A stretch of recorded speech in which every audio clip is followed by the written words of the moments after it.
Friends, हमारे घर के अंदर जोत के बर्तन होते हैं, सबके घर में होते हैं, जो कि तांबे के भी होते हैं और ये पीतल के भी होते हैं। ये ना इतने गंदे हो जाते हैं, काले भी पड़ जाते हैं, तो इनको हम कैसे साफ़ करते हैं? हफ्ते के अंदर करती हूँ मैं। मतलब वैसे तो डेली विम से या साबुन से या जेल से साफ़ कर लेती हूँ, लेकिन जब ये ज़्यादा ही काले हो जाते हैं तब मैं करती हूँ इसको हार्पिक से साफ़। और हाँ, कैसे करेंगे?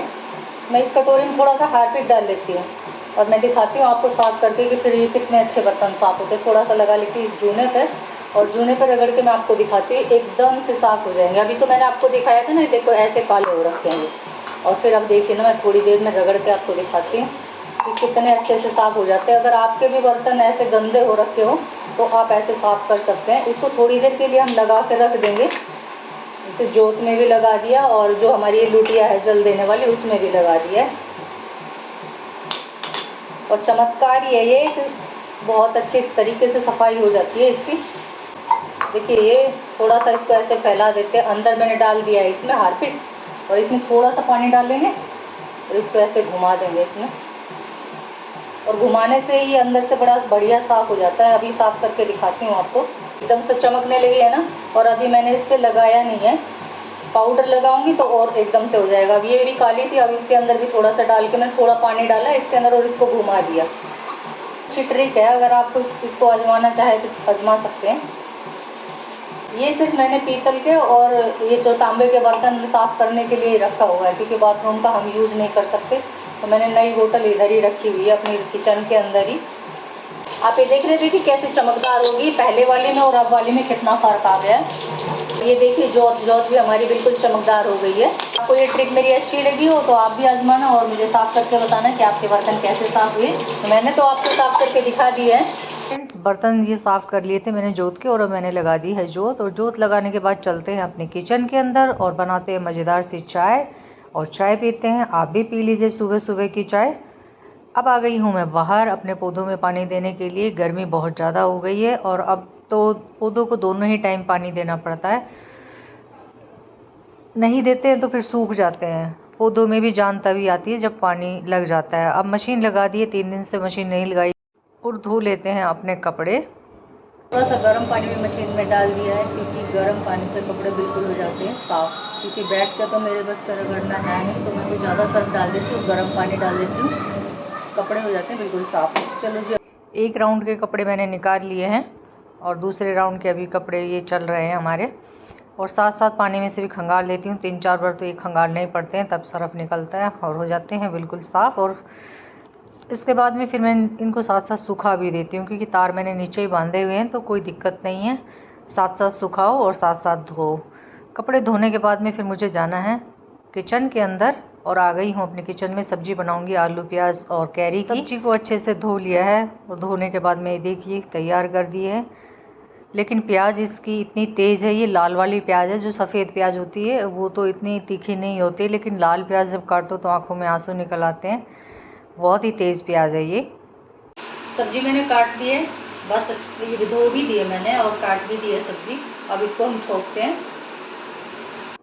इंडक्शन चालू कर दिया है और कुकर मैंने रख दिया है, ये भी गर्म हो गया है। और इसके अंदर डाल देंगे हम मस्टर्ड ऑयल और जीरे और हींग का ही छोंक लगाएंगे इस सब्ज़ी में, और ज़्यादा कुछ डलता नहीं है। तो बस इसी चीज़ से हम इसको बनाएंगे और सब्ज़ी बनती है बड़ी अच्छी, खट्टी खट्टी सी सब्ज़ी बनती है। ये हमारी माँ बनाती थी पहले। और इसके अंदर बस वही सिंपल से मसाले डलते हैं बेसिक से, जो हर किसी की किचन के अंदर होते ही हैं, हल्दी मिर्च जीरा।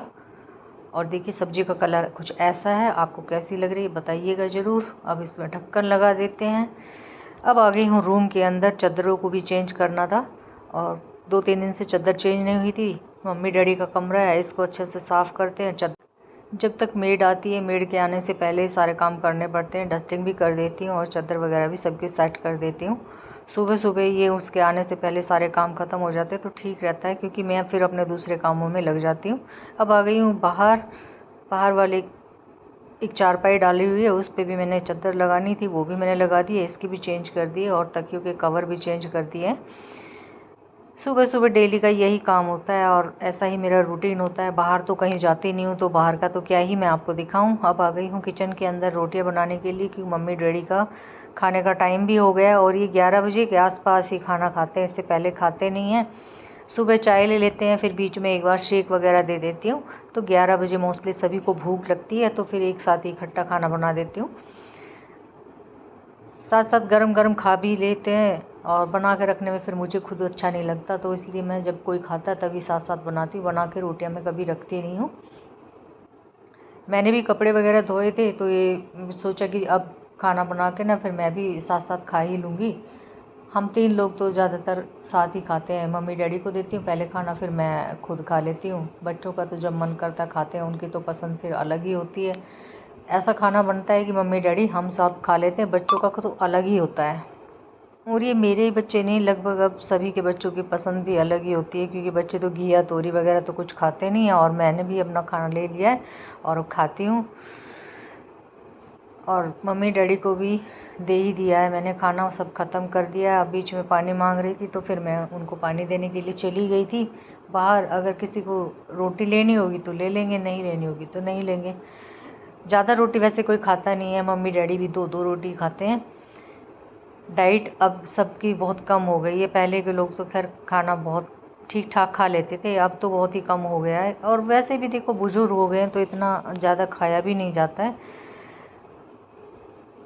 सारा काम करने के बाद में बचता है बर्तन साफ़ करने का काम। बर्तन साफ़ कर देती हूँ, क्योंकि एक बार अगर मैं बैठ जाती हूँ तो फिर मेरा मन नहीं करता है कि कोई दूसरा काम करूँ। खाना खाने के बाद में तो फिर मेरे को रेस्ट चाहिए होता है। और लास्ट काम बस यही बचा था बर्तन वगैरह साफ़ करने का, तो मैं कहा चलो बर्तन साफ़ कर लेते हैं। और बर्तन भी सारे साफ़ हो गए हैं। अब देखिए किचन हो गई है बिल्कुल नीट एंड क्लीन, एकदम से साफ़ सुथरी हो गई है। अब यहाँ पे कोई काम बचा नहीं है। अब आएंगे यहाँ पर 3-3:30 बजे के आसपास आऊँगी किचन में चाय बनाने के लिए। अब बच गया लास्ट काम, एक और रह गया है। टाइनी है, उसको खाना देना है, वो भी कहीं इधर उधर बैठी है, और उसको खाना देते हैं, क्योंकि भाई ये भी तो एक सदस्य है घर का। और आज मैंने सर भी धोया था, तो आज मैं कंघी करने बैठ गई हूँ। अभी सुबह सुबह तो कंघी की नहीं थी, ऐसे ही फोल्ड कर लिए थे बाल। और आजकल मेरे बाल बहुत ज़्यादा गिर रहे हैं, पता नहीं क्यों गिर रहे हैं। फ्रेंड्स, आपको पता हो कि बाल ना गिरे ऐसे कोई तेल हो या कोई दवाई हो तो मुझे ज़रूर बताना, क्योंकि इसलिए बाल निकलते हैं मेरे, बहुत ज़्यादा बाल निकलने लगे हैं। तेल बंद कर दिया है, तो उसके बाद में से तेल ही बाल ही बाल निकल